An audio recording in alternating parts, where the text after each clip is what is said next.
जेको जमेवा अम्मा आमना जे बतन मुबारक मां, जंहिंजी अम्मा सईदा आमिना, जंहिंजो अबो हजरत अब्दुल्ला, जंहिंजो ॾाॾो अब्दुल मुतल्लब, जंहिंजा पुट हजरत कासिम, हजरत इब्राहिम, हजरत अब्दुल्लाह, जंहिंखे तैयब ऐं ताहिर चइबो आहे, जंहिंजूं न्याणियूं सैयदा ज़ैनब, सैयदा रुक़ैया, सैयदा उम्मे कुलसूम, सैयदा फातिमत ज़हरा रज़ी अल्लाह ताला अन्हा, अल्लाह जो कसम, जंहिंजूं घरवारियूं सैयदा खदीजा, उम्मे मेमूना, हजरत उम्मे हबीबा, हजरत हफ्सा, हजरत आशा सिद्दीका रज़ी अल्लाह ताला अन्हा, हुजूर जमियो आ, हुजूर के अब्बो आ, हुजूर के अम्मा है, हुजूर के खानदान आ, हुजूर के पुटड़ा हन, हुजूर के घरवारियूं हन, हुजूर के न्याणियूं हन। खुदा जे साथ जो कसम पूरी इंसानियत के गडु करे एक जाइ ते गडु कयो। अल्लाह जो कसम इंसान के इंसानियत जो शरफ हुई चो मुस्तफा करीम सल्लल्लाहु अलैहि वसल्लम जे करे मिलियो आ। हुजूर पुत्रन वारो, हुजूर न्याणिन वारो, आका घर वारिन वारो, हुजूर न्याणन वारो, हुजूर सोहरन वारो, जेके अबू बकर सिद्दीक ऐं उमर फारूक जहिड़ा सोहरा मिलिया, जेके उस्मान ज़िन्नूरैन ऐं अलीउल मुर्तज़ा जहिड़ा न्याणिया मिलिया, जंहिं मुस्तफ़ा करीम सल्लल्लाहु अलैहि वसल्लम जो खानदान हाशमी अब्दुल मन्नाफ जो खानदान एडो इज्जत ऐं मान वारो आहे। हुजूर फरमायो, जंहिं मुंहिंजूं टे पीढ़ियूं यके बाद दीगरे याद कयूं मुझे उम्मतीअ, मुझे टिन पीढ़ियुनि के याद करण जे करे उन मुझे उम्मतीअ जे मथा अल्लाह जहन्नम हराम करे, उन जे मथा जन्नत वाजिब। हुजूर इज्जत वारो आहे, हुजूर मान वारो आहे। सैयदा आमिना दी फरमाया, जने बच्चो मिठड़ो मोहम्मद करीम सल्लल्लाहु अलैहि वसल्लम मुझे बतन मुबारक मां कमरे में जलवे अफरोज थिया। ॾिठुमि त जेके अॻ में आवाज़ मिलिया त आमिना गणती न कर, तुंहिंजो बच्चो ॼमंदो वेंदो, इहो कमरो त रोशन थी वेंदो, पर इन कमरे जे अंदरि तोखे शाम ऐं यमन जूं मारियूं ॾेखारींदासीं। अम्मा आमिना दी फरमाए बराबरि बच्चो मोहम्मद करीम सल्लल्लाहु अलैहि वसल्लम बतन मुबारक मां जलवे अफरोज थिया, कमरो त रोशन थी वियो, शाम ऐं यमन जूं मारियूं त मां आमिना खे मके पाक जे अंदरि नज़र आयूं। अल्लाह जो कसम कैसर किस्र जा कुएं कूंगरा मारिन जा किरी पिया, बाहि जा आतिश खुदा विसामी विया, बुत हीअं टड़का ॾेई किरी पिया। मुस्तफ़ा करीम सल्लल्लाहु अलैहि वसल्लम ज़मीन ते ॼमंदा था वञनि, सजदो अल्लाह जे अॻियां कंदा था वञनि। इन उम्र में भी आका अम्मा जे बतन मुबारक मां तशरीफ आवर थी करे वरी ज़मीन ते आया हन त सजदो हिकिड़े जो था कनि। आका ज़मीन ते सजदो था कंदा वञनि, बुतन में टाकोड़ा पइजी विया, बुत ज़मीन भर किरी पिया, बाहि जा आतिश खुदा विसामी विया।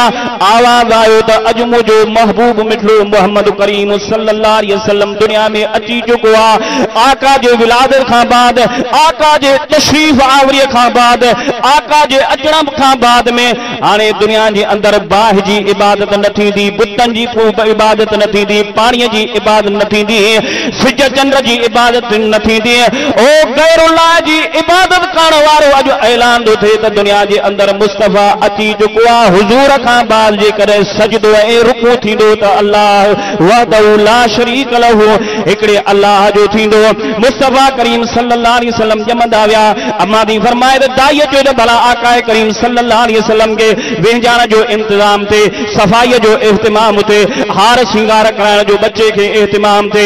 अल्लाह जो कसम हुजूर जी अम्मा थी चए, मां जो ईअं बच्चे मोहम्मद करीम सल्लल्लाहु अलैहि वसल्लम जे नज़र कई न, मुंहिंजो बच्चो हसीन जमील, अल्लाह जो कसम हिन जो अखियुनि मुबारकनि ते नज़र कई। अम्मा दी फरमाए त मुंहिंजे बच्चे मोहम्मद जे अखियुनि में कजल सुरमो बि पातो पियो आहे। वरी जो मां ज़ुल्फनि मुबारकनि ते नज़र कई, वारनि मुबारकनि ते, त हुजूर जे हुन ज़ुल्फनि मुबारकनि ते विच तो सीध निकिती पई आहे।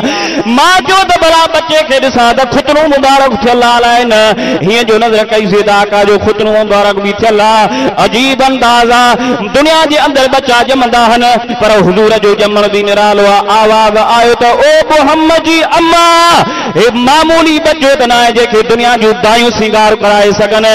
हे मुस्तफ़ा करीम सल्लल्लाहु अलैहि वसल्लम मां अल्लाह जो महबूब नबी आख़िरी नबी आहे। मां अल्लाह महबूब खे सिंगार कराए करे पोइ दुनिया जे अंदरि मोकिलियो आहे।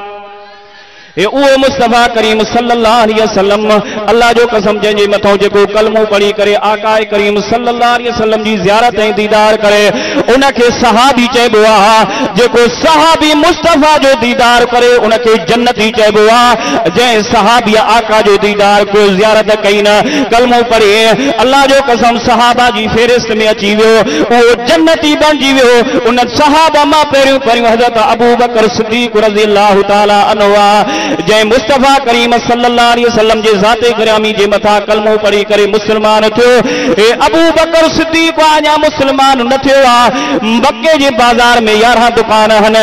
अल्लाह जो कसम कपड़े जो वॾो वापारी ऐं ताजर आहे पर आका जे मथो जॾहिं कलमो पढ़ी मुसलमान थो थिए अबू बकर सिद्दीक़ 11 दुकान मुहम्मद जे दीन तां कुर्बान थो करे छॾे। वापार ऐं तिजारत जा प्रोग्राम आका जे कदमनि तां कुर्बान थो करे छॾे। पंहिंजे ज़िंदगीअ जो हज़रत अबू बकर सिद्दीक़ इहो मक़सद बनाए छॾियो त अल्लाह जो कसम अबू बकर सिद्दीक़ जे ज़िंदगीअ जो मक़सद इहो आहे त हुकुम मुस्तफ़ा करीम सल्लल्लाहु अलैहि वसल्लम जो हुजे तामील हुक्म जी करण वारो अबू बकर सिद्दीक़ हुजे। चेहरो मुहम्मद जो हुजे अखियूं अबू बकर सिद्दीक़ जूं हुजनि। अबू बकर खे दुनिया जे अंदरि इहा शइ वणंदी आहे। चेहरो मदनी करीम जो हुजे अखियूं अबू बकर सिद्दीक़ जूं हुजनि। सिद्दीक़ मुस्तफ़ा जो दीदार कंदो ई कंदो रहे। अल्लाह जो कसम एतिरे क़दर जो हिकिड़े टाइम ते इशा जी निमाज़ पढ़ी करे सहाबा हलिया विया घर। नबी सही जल्दी घर हलिया विया। हज़रत उमर सही मस्जिद में वेठो ज़िक्र थो करे हीअं जो नज़र कई न पोड़ो अबू बकर सिद्दीक़ वरी घर वञी करे वापसि मोटी आयो आहे। जनाब फारूक आज़म तो मस्जिद में इहो सॼो मंज़र ॾिसनि था। हज़रत अबू बकर सिद्दीक़ नबी जे घर जे दरवाज़े ते आयो दस्तक ॾिने आवाज़ पुछा कयूं त केरु चई साईं अबू बकर सिद्दीक़ रहमतुल्लाह अलमीन सल्लल्लाहु अलैहि वसल्लम मोटी आया। घर खां ॿाहिरि आया चयो सिद्दीक़ खेल था हाणे इशा जी निमाज़ पढ़ी करे मोकिलाए करे मां घर वियुमि तूं घर वए वरी साधन पेरनि ते मोटी आयो आहे। अबू बकर सिद्दीक़ जो चए सोना मोहम्मद बराबर तहांजी ज़ियारत करे मुसाहिबो करे मोकिलाए करे घर वियुमि। जॾहिं मां अबू बकर सिद्दीक़ घर मां मानीअ जी पुछा कई ताम जी पुछा कई घरों ॾसियो वियो त मानी कोन्हे का। एतिरे क़दर जो मूंखे बुख जी तकलीफ़ हुई। हज़रत अबू बकर सिद्दीक़ जो चए त साईं घरां मानी न मिली आहे सागन पेरनि ते तव्हांजे दरवाज़े ते आयो आहे। अबू बकर तो मुहम्मद जी ज़ियारत कंदो आहे त अबू बकर जी बुख ऐं उञ दूर थी वेंदी आहे। उहो मोहम्मद मुस्तफ़ा सल्लल्लाहु अलैहि वसल्लम जंहिंजी जेको ज़ियारत करे ईमान हाणे उनखे सहाबी चइबो आहे। आका करीम सल्लल्लाहु अलैहि वसल्लम जंहिंजे बारे में अल्लाह फरमायो वमा अरसलनाका इल्ला रहमतल लिल आलमीन। हबीब असां तोखे पूरे जहान जे लाइ रहमत बणाए करे मोकिलियो आहे। हुज़ूर पंहिंजनि जे लाइ बि रहमत हुज़ूर परावनि जे लाइ बि रहमत हुज़ूर दुश्मननि जे लाइ बि रहमत आहे। अल्लाह जो कसम मदनी करीम सल्लल्लाहु अलैहि वसल्लम जेको इहा आंगुर जो इशारो करे चंद्रो आसमान खे छॾे करे मुस्तफ़ा जे कदमनि में अची करे हुज़ूर जे ख़त्मे नुबुवत जी शाहिदी ॾे। हुज़ूर इहा आंगुर जो इशारो ॾेई करे वण खे सजदो करे त या शजर इरजी इलैया ओ ज़मीन में बीहण वारा वण हेॾे त अचो। अल्लाह जो कसम हुज़ूर जे सॾ ते वण ज़मीन खे छॾे करे आका जे कदमनि में अचे। हुज़ूर हीअ झंग जे जानवर गोह खे सॾतो करे उहा गोह बि हुज़ूर ॾे डोड़ींदी थी अचे। हे मुस्तफ़ा जो मौजूज़ो अल्लाह जो कसम जरा हेॾे नज़र कजो।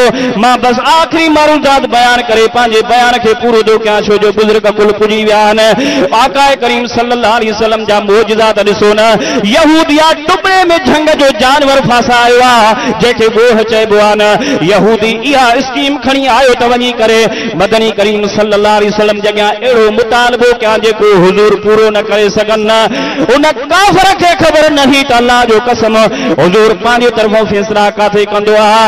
हुज़ूर त इंतज़ार में हूंदो आहे जेसीं ताईं अल्लाह रब्बुल आलमीन न वही अचे। एतिरे क़दर जो यहूदी टुबड़ीअ में गोह खणी करे मुस्तफ़ा जे अॻियां रखी ताईं यहूदी जो चए क़ुर्बान वञा जेकॾहिं गोह झंग जो जानवर तो मुहम्मद जे ख़त्मे नुबुवत जी शाहिदी ॾे त मां काफ़िर कलमो पढ़ी मुस्लमान थींदुमि। हुज़ूर पाक सल्लल्लाहु अलैहि वसल्लम अल्लाह ताला खां दुआ घुरी मुंहिंजा रब यहूदी इन इरादे सां आयो आहे ते झंग जो जानवर छा ॻाल्हाईंदो न इहो ॻाल्हाईंदो न हुज़ूर जे मथां कलमो पढ़णु पवंदो।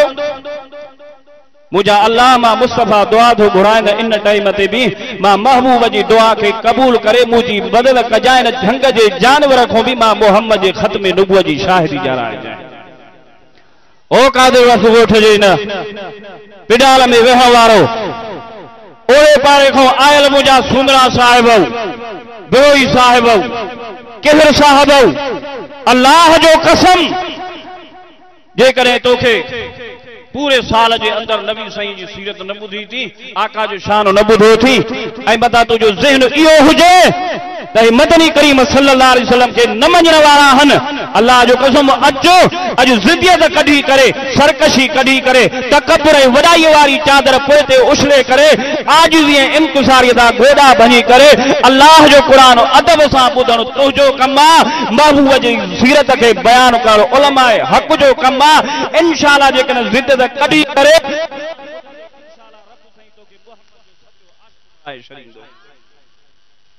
इनजे करे दोस्तो अज़ीज़ो कुरान शरीफ जे वेझो थियो कुरान सां ताल्लुक़ रखो। साईं टामी साहब जन अची चुका हन हुजूर साईं जन दुआ घुरी मुझा रब हाणे मदद कजा अल्लाह फरमा मुझा महबूब गणती न कर असां अॻे तोखे काथे विसारियो आहे जो वरी हाणे तोखे विसारींदासीं। इन झंग जे जानवर इन गोह के टुकड़े में कढण इन काफ़िर जो कम आहे। इन गोह खां तो मोहम्मद जे खत्म नबुवत जी शाहिदी ॼाणाइण मां अल्लाह जो कम आहे। सुभान अल्लाह वेचारा मीरल वारा त कनि था मदरसे जा तालिब सुभान अल्लाह कनि था पर मां समझा हे दोस्त असां शाह जेके वेठा आहिनि महिमान जेके अचनि वञनि था उन जे तकड़ में उन्हनि जे ॾिसण में पूरा आहिनि। अल्लाह कंदो जेको महिमान ईंदो हिन कुर्सीअ ते ईंदो तव्हां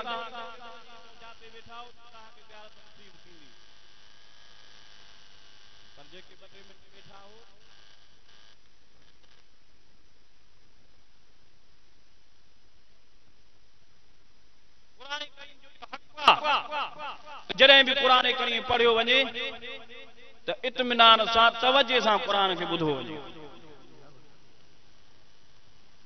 इनजे करे बुजुर्ग आलम सगोरा पंहिंजे टाइम ते ईंदा तव्हां फिक्रमंद न थियो तव्हां गणती न कयो इंशाअल्लाह जंहिं मक़सद लाइ आया हो ख़ाली झोलियूं खणी आया हो जंहिं महिल वापसि घर बिस्तरे ते वञी सुम्हंदो अल्लाह जो कसम रब साईं तव्हांजो घर वञण खां अॻु में तव्हांजे गुनाहनि खे माफ़ करे छॾींदो। पर ॿुधो त तवज्जे सां कुरान शरीफ खे रहमतुल्लाह आलमीन सल्लल्लाहु अलैहि वसल्लम जॾहिं उन गोह सां ॻाल्हायो काफ़िर उहा गोह टुकड़े मां कढी आहे झंग जो जानवर जेको मस क़ैद कयो वियो हो जॾहिं उनखे उन शिकार मां आज़ादी मिली आहे गोह स्पीड सां ईअं भॼंदी थी वञे। अल्लाह जो कसम काफ़िर चयो त जेका भॼंदी थी वञे त इहा वापसि कीअं थींदी इहा हुज़ूर सां कीअं ॻाल्हाईंदी इहा हुज़ूर जे ख़त्म नबुवत जी कीअं शाहिदी ॾींदी। ए काफ़िर जो अक़ीदो ऐं ईमान हो पर अल्लाह पंहिंजे महबूब जो तारिफ़ दुनिया जे कुंड कुर्श में कराए छॾियो हो एतिरे क़दर उहा गोह स्पीड सां भॼंदी थी वञे हुजूर रहमत सल्लल्लाहु अलैहि वसल्लम उन गोह खे दा चवनि त या ज़ब ए गोह इरजी इलैया हेॾे था चो न अल्लाह जो कसम उहा काफ़िर वारी टुकड़े मां निकतल स्पीड सां भगल गोह मदनी करीम सल्लल्लाहु अलैहि वसल्लम जन गोह खे सदा कनि त या ज़ब ए गोह हीअं जो हीअं कंधु खणी करे पोइ ते थी निहारे गोह अल्लाह जो कसम चए थी त लब्बैक वसादैक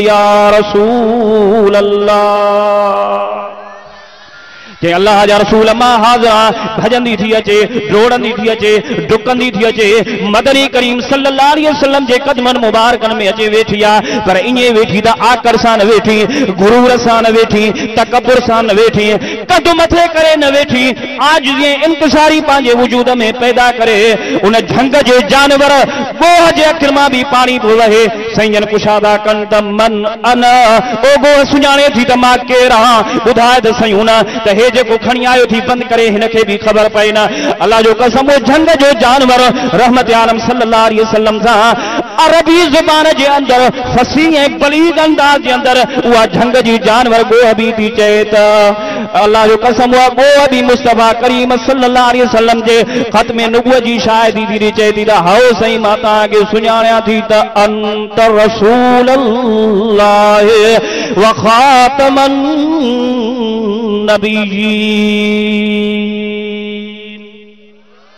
वदी चेद बराबर अल्लाह जा रसूल मां सुञाणिया थी त अल्लाह जा सच्चा रसूल हो, आखिरी रसूल हो।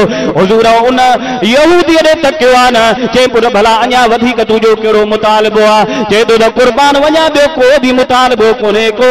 अॼु हद थी वई जो झंग जे जानवर बि तो मुस्तफ़ा खे सुञातो आहे, तुंहिंजे मथां कलमो पढ़ियो तैं, तुंहिंजे ख़त्म नबूअत ते झंग जे जानवर गोह बि ईमान आंदो आहे। उहो उन टाइम ते चए थो त कुर्बान वञा, पूरी दुनिया जो कुफर कूड़ा, तू मोहम्मद करीम सल्लल्लाहु अलैहि वसल्लम सच्चो आ, तुझी नुबुवत सच्ची आ, कुर्बान वञा कलमो पढ़ायो त मां मुसलमान थी करे बाक़ी जिंदगी तो मोहम्मद जे गुलामीअ में गुज़ारिया। ए हुजूर जो मौजूदो आ वो मुस्तफा करीम सल्लल्लाहु अलैहि वसल्लम, जंहिंजे लाइ कंहिं अल्लाह वारे चयो त कदम कदम पे बरकतें, नफ़स नफ़स पे रहमतें। अल्लाह वारो चए तो कदम कदम पे बरकतें, नफ़स नफ़स पे रहमतें। जहां जहां गुजर हुआ वहां वहां सहर हुई। चए तो जहां नहीं नजर पड़ी वहां ही रात आज तक। चए तो मुझे मुस्तफा जा जाते खत्मे नबुवत जा कदम मुबारक लगा। अल्लाह जो कसम, अल्लाह तो ऊंदे के खत्म करे। चोरियां जे चंद्र खां वधीक अल्लाह उन शैन के रोशन करे छॾियो। हज़रत अयूब अंसारी रज़ी अल्लाह तआला अन्हु नबी सही सल्लल्लाहु अलैहि वसल्लम जी दावत करे आया आहिनि, डाकिए ते सवार आहिनि। हर सहाबी चए थो त मोहम्मद मुझे घर हली मेहमान थे। हुजूर फरमाया मां कंहिंखे वेझो कयां, कंहिंखे परे कयां। डाकिए जे महार वठी करे डाकिए जे मथो रखी तो हाणे डाकिए के छॾे ॾिनो। डाकी जे घर ते हली पंहिंजा कदम ऐं गोॾा खोड़ींदी। मां मोहम्मद करीम उन सहाबीअ जो मेहमान आ।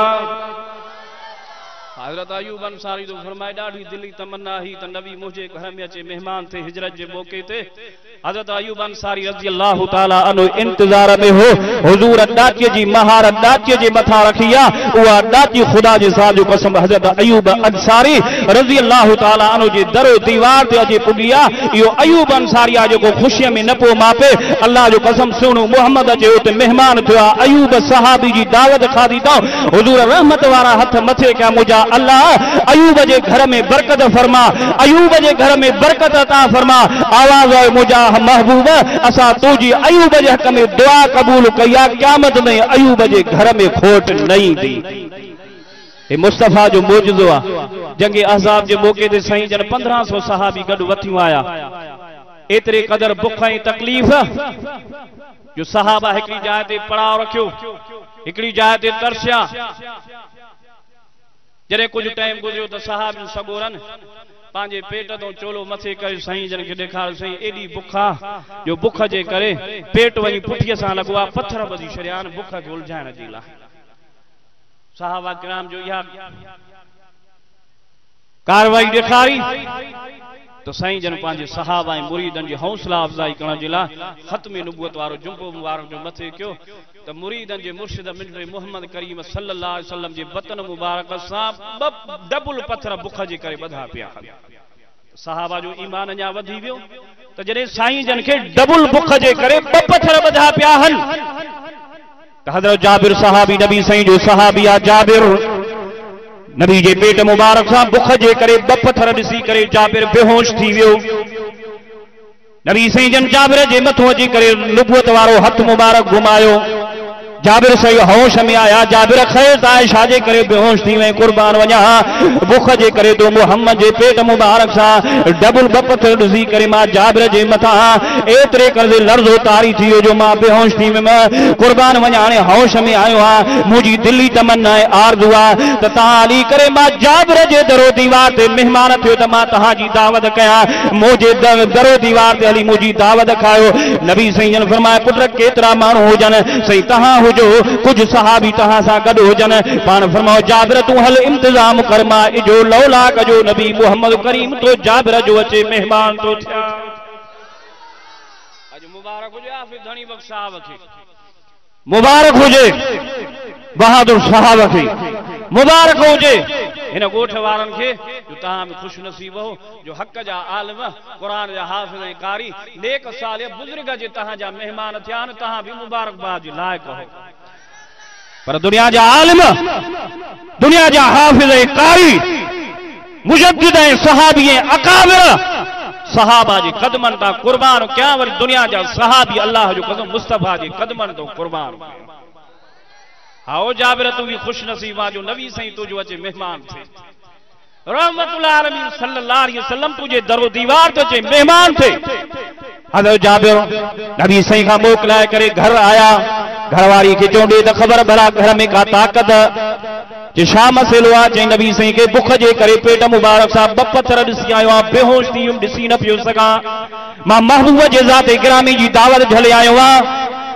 जाबिर सिंह जी घरवारी ही चए त गणती न कर, ए कुकर खां वॾो थोरो शेरड़ो बीठो आ, शेर अधु शेर जवन जो अटो भी पियो आ, नबी सिंह जे दावत जो इहतमाम थी वेंदो। हज़रत जाबिर साईं वो कुकर खां वॾो शेलो ज़बह करे उन जी भाजी भी तैयार कई आ, शेर अधु शेर अटे जो जाबिर जी घरवारी ॻोहे करे मानी पचाइण भी जेको आहे शुरू कई आ न। हेॾे हज़रत जाबिर जबलनि ते वेही करे तके थो त अलाए करी रहमत आलम सल्लल्लाहु अलैहि वसल्लम जेको आहे सो जलवे अफरोज़ था थियनि, हीअं तकींदे जाबिर जो इंतजार जो घड़ियों पूरियूं थी वयूं, हीअं जो जाबिर नज़र कई त मुस्तफा करीम सल्लल्लाहु अलैहि वसल्लम अचनि था पर हिकु सहाबी गॾु न आहे, 5 सहाबी गॾु न आहिनि। जाबिर जो बयानात वल्लाह मां हीअ नज़र जो कई त मुस्तफा जा 1500 सहाबी बुखायल गॾु था अचनि, ज़मीन पेरनि हेठां निकिरी वई त मां त हुजूर जी दावत कई, साईं ॼण 1500 सहाबी 3 ॾींहंनि जा बुखायल उहे बि गॾु वतियूं था अचनि, केरु एॾे टाइम ते पूरा ई करे सघंदो। भॼदो आयो हज़रत जाबिर पंहिंजी घरवारी वटि चए खबर त ॿुध न साईं जन अचनि त सही पर अकेला न 1500 सहाबी गॾु वतियूं था अचनि, 3 ॾींहंनि जा बुखायल, भाॼीअ जो इंतज़ाम एतिरो आहे जो कुकड़ जेतिरो शेरड़ो आहे उन जी भाॼी आहे, शेर अधु शेर जवन जो अटो आहे, केरु पूराई करे सघंदो 1500 माण्हुनि जी। ओ अल्लाह जो कसम जाबिर जी घरवारी बि त ईमान वारी ही न, उहा बि मुड़ुस खे चए त जाबिर गणती छो थो करे, क़ुर न पढ़ियो थी छा त मुस्तफा पंहिंजे तरफ़ों फ़ैसिलो काथे कंदो आहे। ओ जाबिर साईं जी घरवारी कुरान थी पढ़े तो वमा यंतिकु अनिल हवा इन हुवा इल्ला वहयु युहा। जाबिर हुजूर त इंतजार में हूंदो आहे त जिब्रील ओॾा हुकुम खणी अचे त मां मुस्तफा उन हुकुम जी तामील कयां। जाबिर जेकॾहिं तूं हुजूर जी अकेली दावत करे आयो आहीं ऐं मुस्तफा पाण सां 1500 सहाबी गॾु वतियूं था अचनि त ग़लती न कर, न तूं पूराई करे सघंदे न मां पूराई कंदमि, पूराई करण वारी अल्लाह जी ज़ात। अमड़नि जो अक़ीदो ऐं ईमान हो, हेॾा हो तुंहिंजो अक़ीदो ऐं ईमान हो त जाबिर बि वरी थोरो खुश थियो त अल्हम्दुलिल्लाह जेके मुंहिंजी बीवी साहिबा घरवारीअ जवाब में लफ़्ज़ चाहनि त मां जाबिर जो ईमान अञा तक़वियत में अची वियो, मज़बूत थी वियो। हाणे जाबिर वेठो आहे, मुस्तफा अचे हीअं हाज़ुर रहमतुल आलमीन सल्लल्लाहु अलैहि वसल्लम जे पहचान जाबिर मुसाफ़िर कयो, हीअं कन में थो चए त कुर्बान वञा, मुंहिंजो बच्चा ॿार तव्हां तां कुर्बान वञो हुजूर, मुंहिंजे घर में त हेतिरी ताक़त आहे, हेतिरो शेलो हुयो, शेरो अटे जो हो, तव्हां 1500 सहाबी गॾु वतियूं आया हो, इन एॾी वॾी जमे गफ़ीर एॾी वॾी जमात जी केरु पूराई करे सघंदो। हुजूर फरमायो जाबिर गणती न कर, पाणी त घर में जाम आहे, कुर्बान वञा पाणी आहे, पाण फरमायो जाबिर पाणीअ जो प्यालो भरिया। हज़रत जाबिर घर वियो, पाणीअ जो प्यालो भरिया आयो, हुजूर उन प्याले मां पाणी पीतो आहे, वरी ओभर मुबारक उन पाणीअ में विधी अथऊं। फरमायो जाबिर वञ हे पाणी खणी भाॼीअ में बि विझाए, अटे में बि विझाए, पाड़े मां औरतूं घुराए करे तनूर ते विहारजाए, मानी पचाईंदा वञो, भाॼीअ जो ढकु न खोलजो, भाॼी कढंदा अचिजो।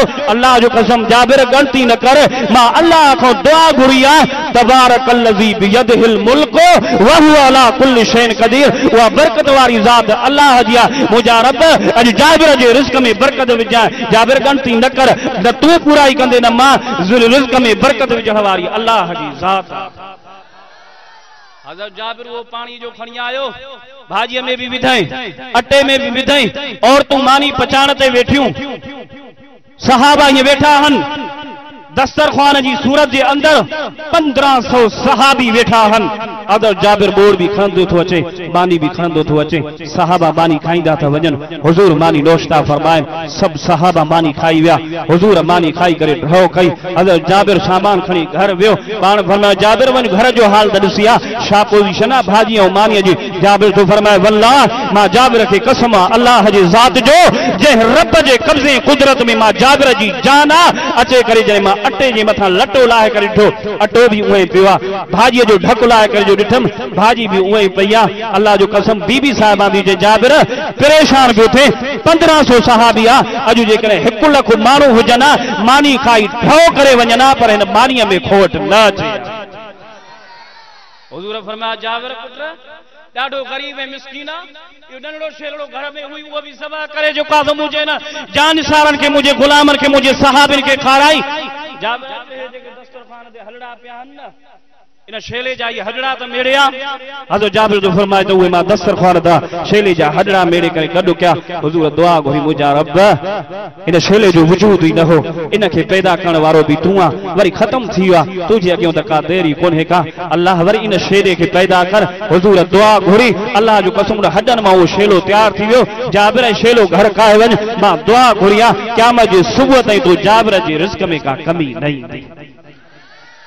दुआ है तो अल्लाह तबारक व तआला तहां असां के नबी सही जी सीरत के समझण जी तौफीक अता फरमाए अल्लाह इन खैरात फी सबीलिल्लाह के मंजूर मकबूल फरमाए मुजाहिदन जी मेहनत के अल्लाह शरफ़ कबूलियत से नवाजे चल अल्लाह तबारक व तआला मरहूम मोहम्मद यूसुफ जे कब्र के जन्नत जे बागन में बाग बनाए अल्लाह उन जे रूह के आला इल्लीन में जगह नसीब फरमाए अल्लाह तबारक व तआला उन जे पोयन के सब्र जमील जी तौफीक अता फरमाए जेके भी जाता भी जेड़ी कौम जा भी आया हो यकीनन अल्लाह जो कसम रब सही तहां जी अचण के कबूल है मंजूर फरमाइंदो इलाही इलाही आलिम सगोरा काफी अया पोइते रहलन जन जा खुसूसी बयान थींदा इन ते मां इत्तिफाक दो क्या चल अल्लाह तबारक व तआला मुझे टूटन फूटन इन लफ्ज़न ए मारूज़ात के शर्फ़ कबूलियत से नवाज़े जिंदगी बाकी मुलाकात बाकी अस्सलाम वालेकुम व रहमतुल्लाहि